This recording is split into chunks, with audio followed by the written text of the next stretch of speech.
Désolé. Il y a quelques heures, je parlais avec un frangin qui me demandait de ne plus trop me fâcher et d'essayer de parler plus gentiment à Ali Bongo. C'est difficile parce que quand je m'adresse à Ali Bongo, aux émergents, je suis toujours à l'esprit le massacre de 2009, j'ai à l'esprit les crimes rituels, j'ai à l'esprit les morts de 2016, j'ai à l'esprit mon peuple qui souffre. Donc c'est difficile pour moi de parler doucement parce que j'avoue avoir beaucoup de colère. Je ne suis pas content de ce qui se passe dans mon pays.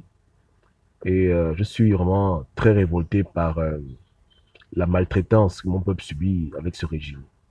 Mais qu'à cela ne tienne, je vais faire un effort désormais, je fais un effort. Donc justement au premier propos, hein, pour qu'on puisse bien se comprendre, pour qu'Ali Bongo lui-même y comprenne, qu'ils comprennent qu'il est temps de changer maintenant. J'ai fait mon analyse et j'ai conclu que Ali Bongo Ondimba est un véritable génie lorsqu'il s'agit de prendre le pouvoir, de rester au pouvoir. Il est très intelligent pour trouver des voies et moyens de rester au pouvoir. Il sait quoi faire pour maintenir son pouvoir. Quand il faut faire la force, il fait la force. Quand il faut faire la politique, il fait la politique. Quand il faut nommer des gens pour blaguer les gens. En un mot, de tous les politiciens gabonais, je pense que c'est le plus malin de tous les politiciens gabonais.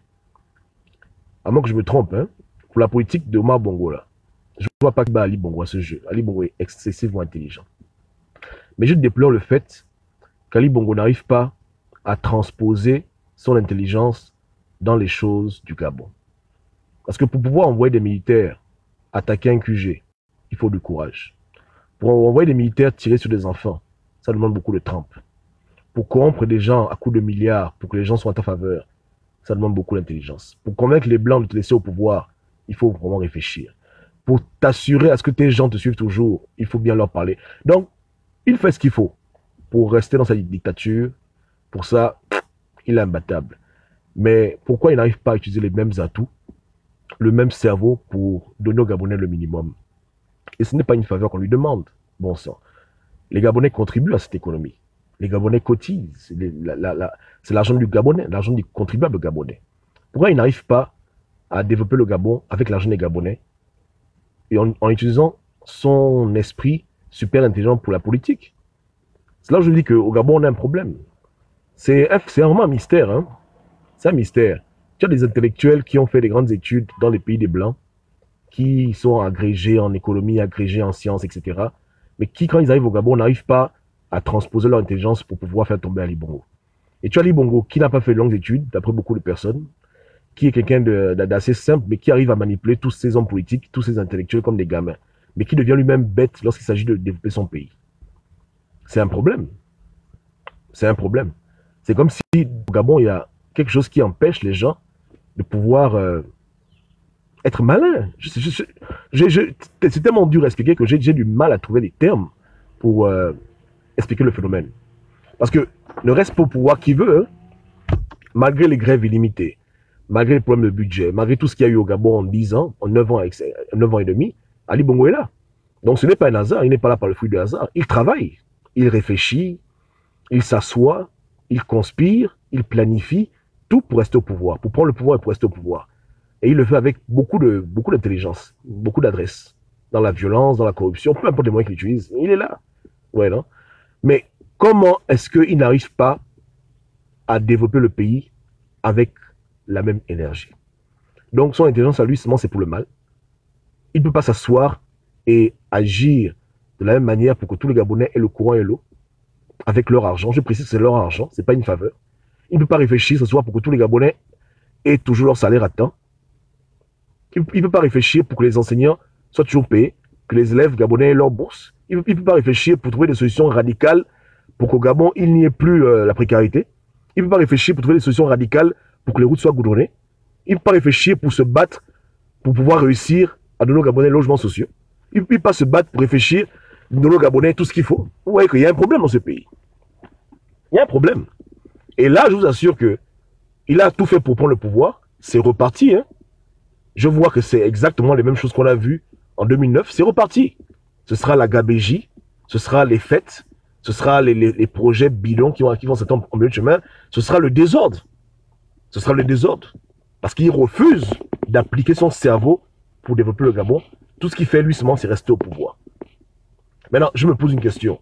Est-ce que le fait de garder les Gabonais pauvres dans la précarité, c'est aussi un projet à lui pour garder le pouvoir? Peut-être moi qui suis un peu ignorant, mais je ne pense pas. Je ne pense pas que les Gabonais se soucient même de lui s'ils ont le minimum. Il y a beaucoup de Gabonais qui ne s'occuperaient même pas de la politique. S'ils avaient de quoi manger, un salaire normal, des routes normales, il n'a même pas s'occuper de la politique. Il y a même des pays où il y a officiellement des monarchies, les gens n'ont rien à foutre. Les gens vraiment n'ont rien à cirer. Ils ne se battent pas pour la démocratie, ils ne se battent pas pour les droits de l'homme, ils n'ont rien à foutre, papa. Les gens ont leur argent. Il y a plein de pays comme ça. L'Arabie Saoudite, un exemple, le Maroc, il n'y a pas de mouvement de rébellion au Maroc pour enlever le monde. Les gens n'ont rien à cirer. Les gens, ils vont au travail, ils rentrent chez eux, ils font leur vie. Donc, si c'est une excuse pour lui d'appauvrir les Gabonais exprès, de prendre leur argent dilapidé pour rester au pouvoir, c'est bête. Parce qu'il y a d'autres pays où les gens sont dictateurs, clairs, hein, sans équivoque, au pouvoir à vie, et les gens vivent une vie normale. Donc, qu'est-ce qui ne va pas? Je pense que c'est un problème d'intelligence. Il n'arrive pas à transposer son cerveau dans les choses du pays. Et il s'y prend mal, en ceci que il refuse d'abandonner la logique des nominations de récompense. Il est toujours dans l'optique qu'on nomme quelqu'un pour le récompenser. Il n'est pas dans l'optique qu'on nomme quelqu'un parce qu'il va faire le travail. Il n'a pas encore accepté ça dans son esprit. Il est toujours dans les trucs de son père. Tu es mon bon petit, je te nomme. Tu as fait quoi? Tu as fait menuiserie, tu deviens ministre des bâtiments. Tu as fait plomberie, tu deviens ministre de l'eau. Donc voilà comment il est. Ou bien tu as fait secrétariat, tu deviens ministre de la Défense. Il est toujours dans l'optique que les nominations dans les postes stratégiques pour le Gabon appartiennent à ses frères, appartiennent à ses amis, appartiennent aux enfants de ses potes, mais non pas aux personnes les plus compétentes. Je ne parle même pas de mérite, je parle de compétences. Voilà comment il est. Voilà ce qui a causé le crash depuis 2009, et c'est les mêmes choses qui vont encore reproduire les mêmes choses. Parce que, comme tout le monde, hein, lui aussi, il n'échappera pas à la règle. La règle est simple. Faire les mêmes choses tout le temps produit les mêmes résultats. Donc, les mêmes erreurs vont produire les mêmes résultats. Dans 4 ans, 5 ans, le Gabon sera encore fauché. Tout l'argent qu'on aura eu des FMI aura été dilapidé. Il n'y aura plus rien. Ils vont encore aller creuser la tête pour avoir l'argent. Pas pour arranger le pays, hein, mais pour rester au pouvoir. C'est déplorable. Mais moi, je lance un défi à Ali Bongo. Si tu es intelligent, si tu es fort, arrange le Gabon. C'est tout. Pourquoi on se montre un peu de toi comme étant quelqu'un qui était prêt à tout et n'importe quoi pour rester au pouvoir? Prends ton intelligence qui te reste, arrange le pays. Sois courageux dans les réformes. Va jusqu'au bout dans tes projets. Pour venir au pouvoir, il allait jusqu'au bout, non? Il nous avait dit, non? Qu'on se revoit en septembre, Effectivement, sur le sang, sur les cadavres, sur tout ce qu'on veut, il est passé, voilà. Donc pour ça, là, c'est bon. Mais pourquoi il n'arrive pas à finir ses projets lorsqu'il dit que je veux faire les 5 logements sociaux, je veux faire les routes, les ponts? Pourquoi là, il n'arrive pas à finir les projets? C'est ridicule. Si tu es un homme de parole, si tu es un homme motivé, tu dois être motivé partout. Pas seulement quand ça t'arrange que c'est la politique, mais même dans tes propres projets. À la manière à laquelle tu gères le budget gabonais. Mais non. Le seul endroit où Ali Bongo veut briller au Gabon, c'est rester au pouvoir. Il y a que là où il devient Einstein. Même Einstein est bête devant Ali Bongo, quand il s'agit de rester au pouvoir. Mais pour le reste, c'est n'importe quoi. Il commence un projet, il abandonne. Il prend l'argent du contribuable, il dépense n'importe comment. Ça va dans les poubelles, c'est les fêtes, c'est les nominations fantaisistes, c'est le désordre. C'est ridicule. C'est pitoyable. J'avais un pote, plutôt une hypothèse, qui bossait dans une compagnie d'investissement. Elle était agent financier. Et dans la compagnie, le rôle de manager était donné aux plus compétents. Et pour savoir qui était le plus compétent, c'est facile. On remettait à chacun un budget et on leur demandait d'investir. Et au bout de 6 mois, celui qui avait rapporté à la compagnie le plus de bénéfices, il obtenait la position. Femme, homme, peu importe, hein, religion, orientation sexuelle, obédience, tout ça là, rien à foutre. À la fin, la compagnie donnait le poste de manager à celui qui avait pris $5 000 et qui avait transformé $5 000 en la plus grosse somme. Donc, toi, on te remet $5 000, ton collègue, même montant, même ordinateur, mêmes outils, travailler. À la fin du mois, celui qui a pu multiplier l'argent 10 fois, 20, 30 fois, la compagnie lui remet le poste de manager. Terminé. Et après, pour devenir directeur, c'est la même logique. C'est strictement sur la base des résultats. C'était le plus important. Bon, bien sûr, après, il y a d'autres considérations. Il faut quelqu'un qui soit respectueux des autres, etc. Mais ça, c'était secondaire. Parce qu'une compagnie existe pourquoi? Une compagnie existe pour faire l'argent. Tu vois? Franchement, honnêtement, hein, c'est ça, la compagnie, le capitalisme, c'est ça, non? Le capitalisme. Faire des profits. C'est pas des ONG. Donc, peu importe ta couleur de peau, peu importe qui tu es, quelle école tu as fait, à la fin, celui qui travaille le mieux avec la promotion. Et dans les grandes compagnies, c'est comme ça. Donc, tu veux te retrouver à être directeur des gens qui ont fait des écoles qui coûtent très cher, parce que sur le terrain, tu es meilleur qu'eux, c'est tout. Point barre. On s'en fout du reste. C'est comme ça. C'est ce qu'on appelle la compétence. C'est ce qu'on appelle la compétence. Hein. Tu as prouvé que tu fais mieux que tout le monde. Avec le même budget, avec les mêmes ressources, le même équipement, tu as pu prendre 5 000, c'est devenu 1 million. On te dit, bon voilà. On sait que même si demain tu as des problèmes, mais tu as déjà prouvé que tu es capable de prendre une petite somme et la multiplier. Et la compagnie va te remettre plus d'argent pour faire encore plus. Et c'est comme ça. Même beaucoup de milliardaires sont des managers de hedge funds. Voilà, c'est ça, hedge fund. Les gens mettent l'argent ensemble, on te dit, bon, investis pour nous, tu investis, et puis tu prends dessus un pourcentage. Ouais, loué, non? Donc, c'est sur la base de la compétence. Mais on arrive à comprendre ce principe de compétence lorsqu'on est nous-mêmes directement affectés. Mais quand on n'est pas affecté directement, c'est là où on fait des choses d'Ali Bongo. Le matin, j'ai dit que lorsqu'il s'agit de sa santé, si, supposons qu'il soit diabétique, que ce soit vraiment vrai, mais Ali Bongo ne va pas aller prendre un médecin qui vient à peine de finir l'école de médecine. Pour son diabète, il ira prendre le médecin le plus compétent qui existe. Si on lui dit qu'il y a un médecin qui est au fin fond de Cuba, qui sont le diabète, Ali Bongo ira là-bas. Il ira voir le plus compétent. Parce qu'il sait que pour sa vie, il ne peut pas blaguer avec sa vie. S'il appelle son pote Léon Nzuba, Léon Nzuba pour dire, bon, Léon, viens me soigner, il sait que Léon est toujours bourré. Léon, la médecine, il a déjà oublié. Mais il va le tuer. Tu vois, ouais. Donc, pour sa propre vie, il comprend ce principe-là. Mais comment il n'arrive pas à comprendre ce principe-là pour tout un pays? On a au Gabon un problème qui a trop duré. Un problème d'eau et de courant. Malgré les nominations, ça ne change pas. Parce qu'ils ne veulent pas mettre les bonnes personnes à la bonne place. Maintenant, une chose aussi que je sais qu'ils ont peur.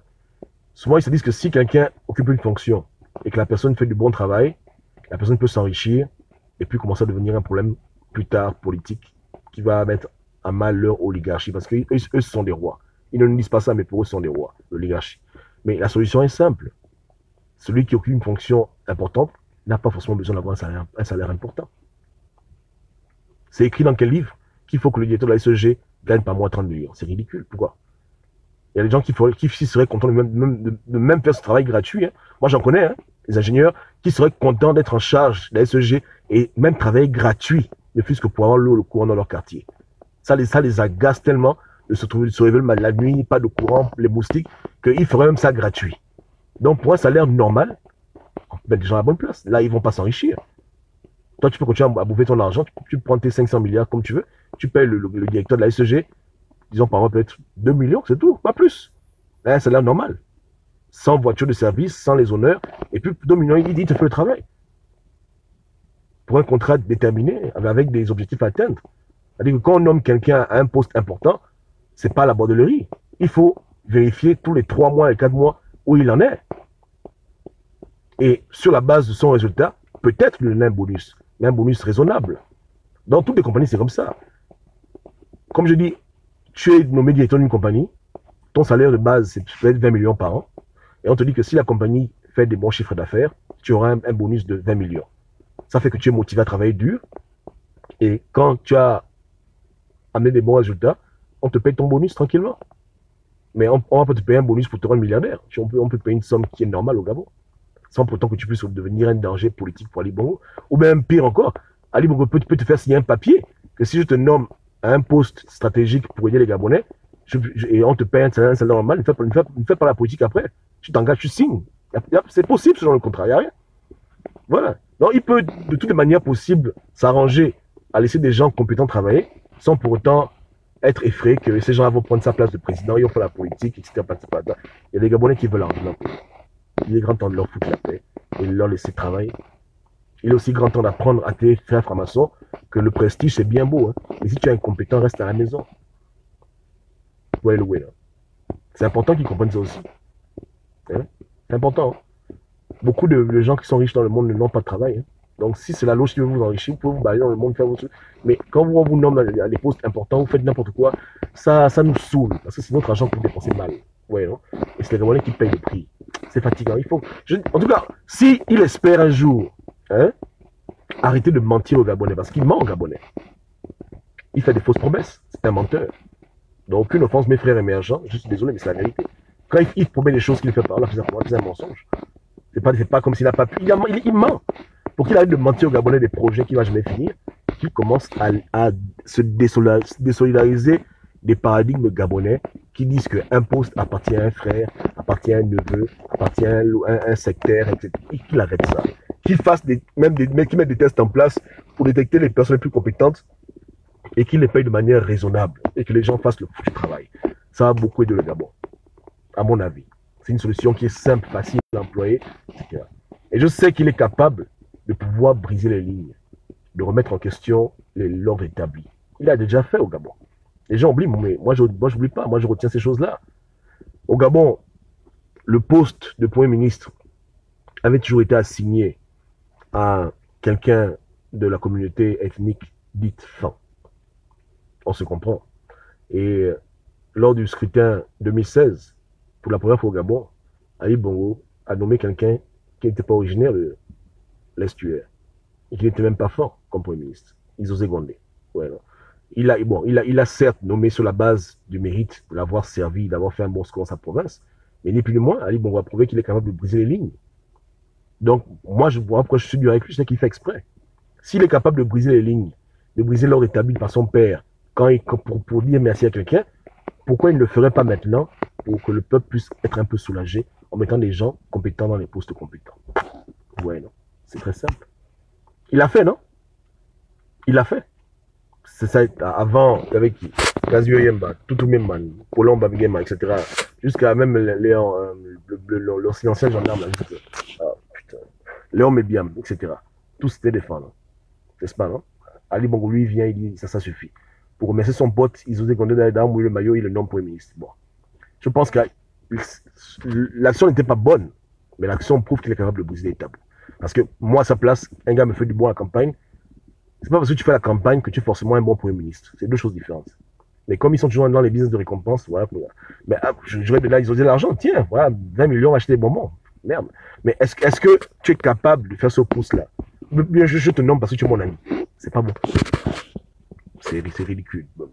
Mais encore, Premier ministre, je me dis que c'est une fonction politisée. Donc, ça encore, ça va, je m'en fous.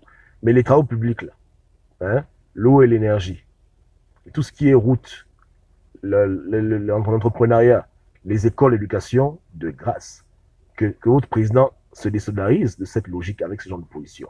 Le peuple en souffre trop. Le peuple en souffre trop. Depuis 30 ans, Gabon, 40 ans, le système éducatif est le plus nul de la Terre parce qu'il n'y a pas des gens compétents qui occupent ces fonctions pour redresser le niveau scolaire. Le bac, chaque année, c'est des résultats démoralisants.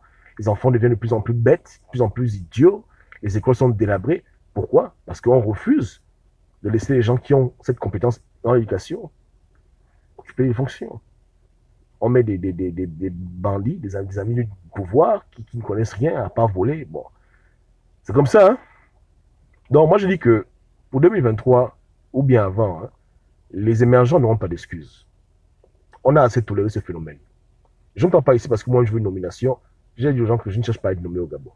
Parce que sur YouTube, là-bas, les gens me gazent sérieusement. Vos frères de YouTube sont en train de me fatiguer tous les jours. Ils disent que je veux prendre le gain, que je veux le corrompre, je veux aller au pays. Non, ils sont à la reverse. Je parle pour ceux qui sont au pays maintenant, hein, une manière de pouvoir améliorer votre condition de vie, c'est simplement en mettant les bonnes gens à la bonne place. Avec des conditions s'il le faut, hein, mais pour laisser les gens travailler pour leur pays. Mais tant que c'est la loge qui décide qui occupe quelle fonction, tant que c'est la famille qui décide, tant que c'est les amitiés ou celui qui tire les pompes à Ali Bongo, celui qui lèche les pieds comme un chien, qu'Ali Bongo récompense dans un poste stratégique où les Gabonais sont affectés directement, ils ne feront rien du tout. Prenez Bic, écrivez. Ils ne feront rien. Ils feront les mêmes choses que d'habitude. Promettre, il n'y aura rien. Il n'y aura rien. Il n'y aura rien du tout. Après 5 ans, ils viendront vous dire que l'argent est défini, on n'a rien pu faire, c'était difficile. C'est ça, là. C'est comme ça. Donc, Ali, tu m'entends, non? Tu ne peux pas seulement être intelligent pour garder le pouvoir. Hein. Il faut cesser cette habitude-là. Il faut que ça cesse. Je n'ai rien de mal si, quand tu nommes l'enfant d'un ministre, c'est vraiment l'enfant le plus compétent pour le poste. Mais les business de nommer les gens sur la base d'affinité et après leur compétence est à revoir, c'est ça là qui nous retarde. Sur la base de leur origine provinciale, sur la base de leur ethnie, sur la base de leur assiduité à venir dans la loge, sur la base de leur léchage de pieds, sur la base de leur coulabellisme, sur la base de leur idiotie, ce n'est pas des bons critères. Le mérite ne vient pas de ce genre de choses. Vous devez commencer à exiger même des tests. Hein? Quand il y a des positions importantes, il faut faire un test. Et moi, les gens ne savent pas, mais ça se fait. Moi, j'ai souvent fait des tests dans ma vie pour des positions importantes. Tu vas avoir l'interview, ok, vous parlez, après on te pose des questions, test. Tu vas devant un ordi, tu réponds à des questions, on voit comment tu te comportes, et puis voilà, on te note. Et tout le monde est pareil. À la fin, la décision de te donner le job, c'est pas sur ta couleur de peau, c'est sur tes compétences. C'est que dans les pays des Blancs, on essaie au maximum de s'éloigner des considérations bêtes pour choisir le candidat qu'il faut. Je ne dis pas que tout n'est pas dénué de politique, il y a forcément de la politique, hein, forcément. Mais il y a des compagnies qui essaient de ne pas faire ça. Elles essayent réellement d'engager la personne la plus compétente parce qu'elles n'ont pas de temps à perdre, elles veulent des résultats. Donc quand tu veux des résultats, tu mets les bonnes personnes au pouvoir. Tu mets les bonnes personnes dans les postes clés pour travailler. Mais quand tu fais la politique et l'ambiance, tu continues à faire comme ton père, nommer les gens sur la base de récompenses. Tu vois le win, hein? Un opposant quitte l'opposition, tu le nommes dans ton gouvernement. Quelqu'un te dit que tu es beau, ça y est, tu le nommes quelque part. Et puis après, il va chauffer les bancs. Et il faut aussi que vous, Gabonais, vous arrêtiez d'accepter les nominations fantaisistes. C'est-à-dire que si Ali Bongo te nomme dans une fonction pour laquelle tu n'es pas qualifié, il faut aussi avoir le courage de dire non. Surtout lorsque tu es soucieux de ton pays. Ça va aussi aider ces gens-là à comprendre qu'il faut abandonner ce genre de culture.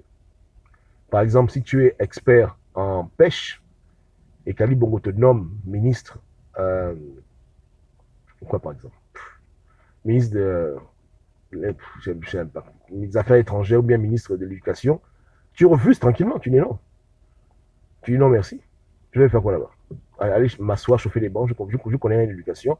Mon domaine c'est la pêche. Donc non moi dans la pêche. Mais au Gabon, combien de gens peuvent faire ça? Au Gabon, dès qu'on te nomme, tu paniques, tu trembles, parce que tu sais que c'est le moyen pour t'enrichir. Parce qu'en fait, de manière insidieuse, Ali Bongo cherche le moyen de t'enrichir, c'est tout. Voilà comment ça fonctionne. Non? J'ai menti, j'ai pas menti.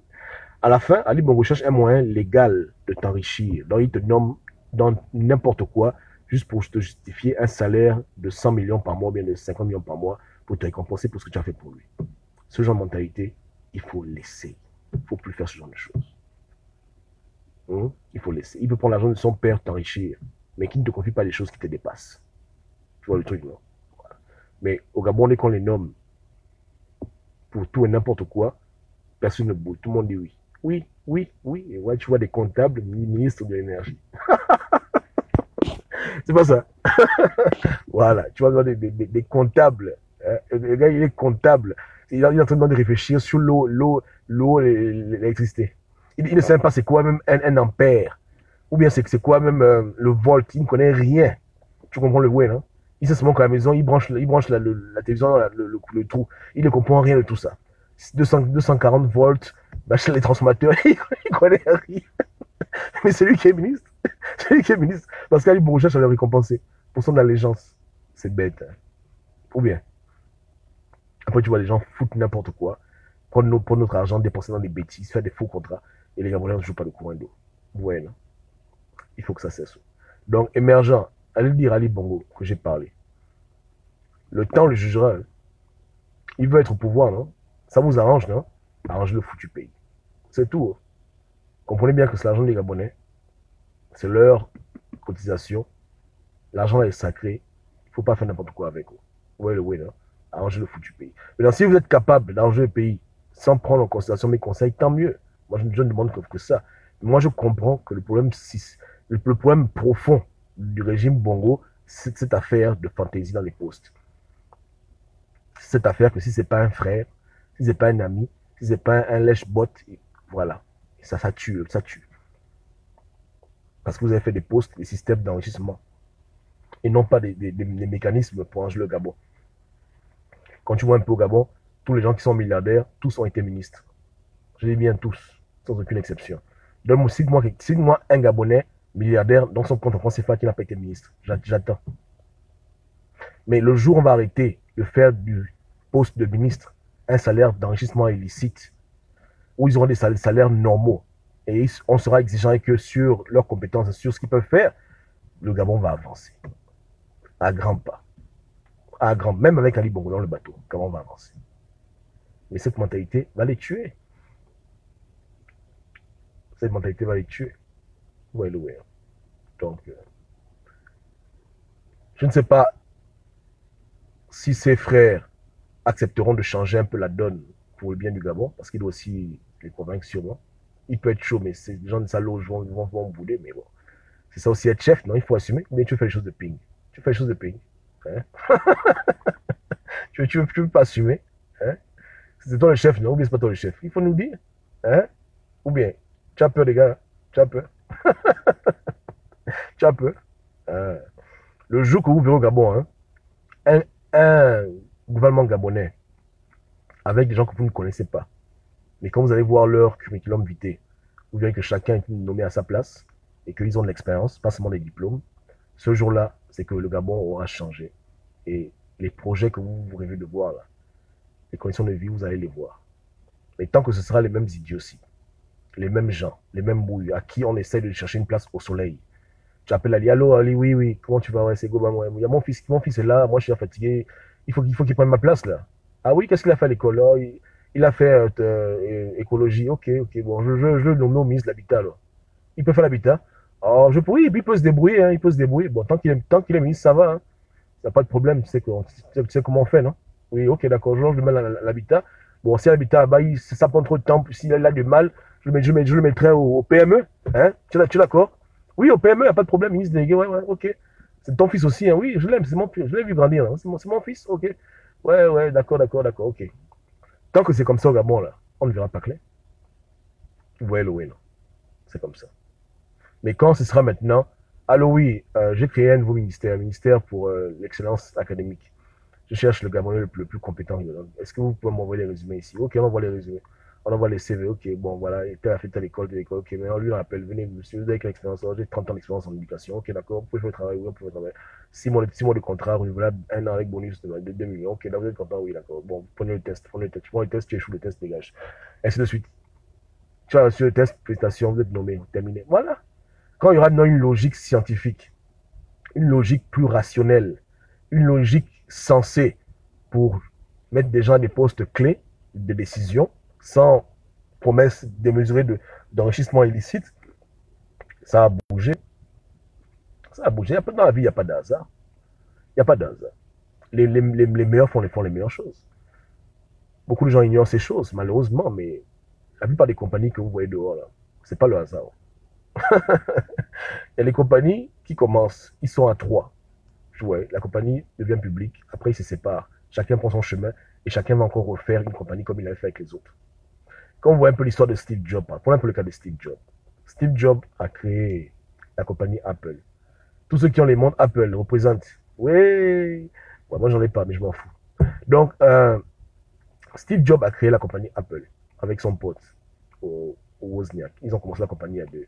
La compagnie est devenue puissante. Il y a eu des problèmes, il a été renvoyé de sa compagnie. Il est parti créer une autre compagnie qu'on appelle Pixar, une compagnie d'animation. La compagnie est devenue très puissante, il a vendu ça à Disney. Après, il est encore revenu à Apple. Et quand il est revenu à Apple, à l'époque où il est revenu à Apple, il a amené l'innovation, il a créé le iPhone, le iPad.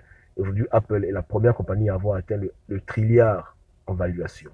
Et on parle de ça l'autre jour. C'est un peu technique. Mais en tout cas, c'est la compagnie la plus riche sur Terre. Voilà. C'est pas un hasard. Parce que si tu es fort partout. Donc, partout où il est parti, il a pu amener les compagnies de rien à quelque chose. Un peu comme Bernard Tapie. Quand tu es fort en affaires, tu es fort en affaires. Donc, un tel individu, forcément, tout le monde voulait l'avoir dans sa compagnie. Il s'assied dans le conseil d'administration de beaucoup de compagnies. Il a aidé beaucoup de compagnies au-delà d'Apple. Partout où il passait, il apportait un plus. C'est comme ça l'excellence. Vous voyez le way, non? Et aujourd'hui, sa compagnie est très puissante. Même si lui-même il est mort, mais c'est grâce à lui. C'est pas, c'est pas le fruit du hasard.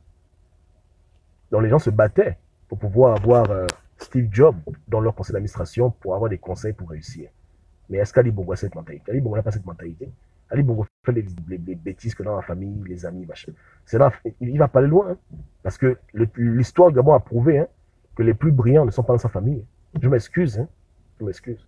L'histoire a prouvé que que les gens qu'il faut ne sont pas ses proches. C'est ce que l'histoire a prouvé. Hein. En 9 ans, moi j'ai remarqué que bon, y a pas beaucoup de lumière là-bas. Je ne dis pas qu'ils sont bêtes, hein, mais moi on remarque que c'est pas, ça brille pas trop quoi. Ouais, hein, c'est pas ça. Ouais. Donc il n'y a pas de hasard. Il n'y a pas de hasard. L'excellence, le succès peut se reproduire. Mettez des gens compétents, que les Gabonais aient leur route, que les Gabonais aient leur pont, qu'ils aient leur salaire à temps. Papa, on est fatigué. Arrêtez de fatiguer les gens. Honnêtement, hein, honnêtement, c'est la seule et unique solution. Il faut mettre les bonnes personnes à la bonne place. Les gens compétents dans des postes clés comme ça. C'est essentiel. Des réformateurs, hein, des gens qui ont une vision et qui vont développer. Et qui ne font pas la politique. Dans un contrat d'emploi, on peut signer ce qu'on veut. Hein. La légalité peut être disputée en cours, mais dans le contrat initial, tu peux faire ce que tu veux. Par exemple, il y a des compagnies, quand tu deviens employé, tu signes un contrat que si jamais on te renvoie de la compagnie après 5 ans, tu dois te taire sur les secrets de la compagnie. Donc, tu peux dire, écoute, travaille à SEG, arrange les routes, etc. Et puis, pas de politique pendant 5 ans. C'est tout. Pas de politique. Tu t'abstiens de toute élection locale ou peu importe pendant 6 ans. Là, ça va. Ou bien, puisque dans la politique, Ali Bongo a peur que les gens prennent son pouvoir. Voilà. Mais à la fin, peu importe l'équation, arrête de nous mettre des oiseaux dans des postes clés, on est fatigués. Hein? Tu vois le way, hein? Les Gabonais n'en peuvent plus. Gérez bien leur argent. Ok? Simple conseil. Je parle de Gabonais à Gabonais, hein, entre nous. Quoi. Ouais. Ok? Ah, Dangote, oui. Merci Belinda. Belinda parle de Dangote. Voilà. Au Gabon, si on veut commencer, si au Gabon, on dit qu'on veut commencer un ministère des PME et qu'il nous faut des consultants, on va voir Dangote. On va voir des gens qui connaissent comment s'y prendre pour ne pas avoir encore rien à apprendre. Le problème, c'est que beaucoup de ministres ne sont pas forcément idiots, mais le fait d'apprendre sur le tas, à ce stade-là, c'est inadmissible que quelqu'un apprenne sur le tas. Est-ce que vous comprenez? Il faut respecter les Gabonais. Personne ne va prendre l'avion avec un pilote qui apprend sur le tas. Si tu rentres dans l'avion Air France, tu t'assois, première classe, ventard, tu croises les pieds, tu sirotes ton champagne, et on t'annonce que le pilote qui rentre, c'est un pilote qui est en train d'apprendre à piloter. Est-ce que tu seras confortable d'être dans l'avion? Non. Tu vas dire, et puis quoi encore? Amenez-moi le commandant qui a 55 ans de pilotage et 600 000 heures de pilotage. Parce que tu sais que même s'il y a des problèmes, tu vas limiter les dégâts avec quelqu'un qui a de l'expérience. Mais au Gabon, on nomme des gens qui n'ont aucune compétence dans les domaines dans lesquels on les nomme. Et on espère que sur le tas, ils apprennent. Donc, ils passent 3 ans à apprendre à être ministre. Et quand ils ont finalement appris comment ça se passe, c'est là où on les renvoie et puis on met quelqu'un d'autre à la place. Ali, est-ce que c'est sérieux? Je te demande, Ali, bon, non, dis-moi un peu entre nous. Est-ce que ce que tu fais là est sérieux? Moi, je t'expose. Hein. Je me fais beaucoup de cas, mais je t'expose. Hein. Est-ce que tu es sérieux? Hein? Quelqu'un passe 3 ans, 4 ans à apprendre les rouages de son ministère. En parallèle aussi, il vole, il frappe son argent, il vole. Ok, bon, mais supposons qu'il vole et puis aussi faire du bien. Dès qu'il commence à comprendre comment ça fonctionne, nomination, on le nomme à l'autre fonction et on le remplace par quelqu'un qui lui aussi revient encore à la case départ, réapprendre comment le ministère fonctionne depuis le commencement des fondations. Ali, est-ce que c'est comme ça que tu vas développer un pays? Ou bien, il y a un problème, tu vois. C'est que tu fais tout ce qu'il ne faut pas faire pour aider un pays à se développer. Nommer les mauvaises personnes, et même quand ces personnes-là sont mauvaises et qu'elles ont fini par comprendre le système et commencent un peu à vouloir ranger, tu les renvoies. Tu mets quelqu'un d'autre à la place qui vient encore lui réapprendre tout depuis le commencement. Et voilà, on est dans un cycle de réapprentissage tout le temps. Il y a des ministères où on s'en fout. Comme je dis, tout ce qui est politique, on n'a rien à cirer. Affaires étrangères, qu'est-ce que j'ai à foutre? Nomme un chien, j'amène ça où? Mais les choses du Gabon, hein, ceux qui ont un impact direct avec les populations, l'éducation, le travail, Joe, qu'est-ce que tu fais? Qu'est-ce que tu fais? Qu'est-ce que tu fais aux gens? Ça, c'est quoi? Ça, c'est une volonté manifeste de ne pas vouloir aider les gens. De ça, c'est le sabotage. 3 ans pour apprendre un métier, et quand tu l'as finalement appris, on te renvoie pour aller faire autre chose, pour encore aller réapprendre là où tu vas là-bas. Et tu passes ton temps à apprendre, et tu tournes. Tu es comme une pute de ministère, et les Gabonais sont toujours en train de souffrir. Et les dossiers s'entremêlent. BBM commence un truc avec les gens de Singapour, on le renvoie, l'autre vient, il commence avec les Chinois, on le renvoie, l'autre vient, il commence avec les Japonais, l'autre vient. Mais c'est comme ça que vous avez perdu, c'est comme ça que vous avez perdu l'argent du Gabon. C'est dans ce phénomène que j'explique de manière légère, j'avoue, hein, que l'argent du Gabon est parti. Toi, tu es ministre de l'Habitat, tu signes un contrat avec les Turcs. Les Turcs ont reçu 1 milliard pour faire le logement. On te renvoie, ton pote prend la place, il reprend tout. Après, finalement, il signe un contrat avec les Seigneurs de Singapour. Et il prend encore 1 milliard, il donne à Singapour. Singapour commence à moitié, il arrête. Après, tu fais encore la même marge. Mais on ne peut pas développer un pays comme ça. C'est exactement ce qu'ils font. C'est un éternel recommencement dans tous les ministères. Ils recommencent toujours à zéro. Toujours à zéro. Voilà pourquoi on en est toujours au stade de la précarité, de la pauvreté, de la médiocrité. On est toujours en train de recommencer. On recommence à zéro. Toujours. Les pauvres ministres gabonais. Bon, je dis pauvres parce que mais ce sont aussi des idiots. S'ils refusaient de se faire manipuler comme ça, bon, bref. Comme on est ministre pour être riche, on n'est pas ministre pour travailler. Bon, c'est compliqué. Ok, donc voilà un peu mes conseils, mon analyse. Hein. Voilà. Donc, personne ne sera surpris du futur. Si tu bois de l'eau, tu auras plus soif. Ok. Donc, demain, n'oubliez pas, on a une grande émission demain, importante, comme d'habitude, sans tabou. On reçoit Pierre Nkoming, donc Séverin, et Mac Abakunia, l'homme fort, l'homme du 4e arrondissement. Il viendra sur le plateau de Sans Tabou, exclusivement pour nous parler de qui il est, de son projet et de son parcours, etc. Donc, soyez connectés, hein, soyez mobilisés, soyez là. Et vous pourrez aussi intervenir, poser vos questions. On parlera avec le futur député du 4e arrondissement. Toujours dans l'optique, hein, ouais, non? On barre Barreau Chambrier, il va se reposer, il va à la retraite. C'est pas ça, c'est ça le way, non? Voilà. Voilà. Donc demain, c'est fort. Hein? Sans d'abord, on fait ça propre. Connectez-vous. Hein? Passez une bonne soirée. Merci pour votre écoute. Hein? On en merci à tout le monde. Hein? Et vous pouvez mettre des commentaires après la vidéo. Souvent, moi, je reviens sur les vidéos pour les relire, pour voir les messages. Ouais, hein? Donc, n'hésitez pas à écrire dessus. Édifiez-vous, édifions-nous les uns les autres. Si j'ai dit des choses, s'il manque un élément, rajoutez. Hein? Et voilà ma vision du truc. Hein? Ça n'empêche pas qu'en même temps, si on réfléchit à le faire tomber le pouvoir, mais on doit séparer notre argent qu'il gère mal et la politique où on veut l'enlever. C'est deux choses différentes. Parce que je le répète encore, hein, qu'on le veuille ou pas, hein, l'argent qu'Ali Bongo dilapide, là, c'est notre argent. Donc, on ne peut pas le laisser tomber par rapport à ça. Pour l'argent qu'il dépense là, il doit nous rendre des comptes. Qu'on l'aime ou qu'on ne l'aime pas, hein, ce n'est pas une faveur qu'on lui demande, c'est notre argent. Donc, il doit nous rendre des comptes. Et on doit lui dire quand ça ne va pas. Pour que demain, quand les gens vont se lever, pour dire qu'on en a marre, que tu nous appauvrisses, il n'est pas d'excuse. Donc, à bon entendeur, salutations. Aïe, allez. Ok? Ciao, ciao.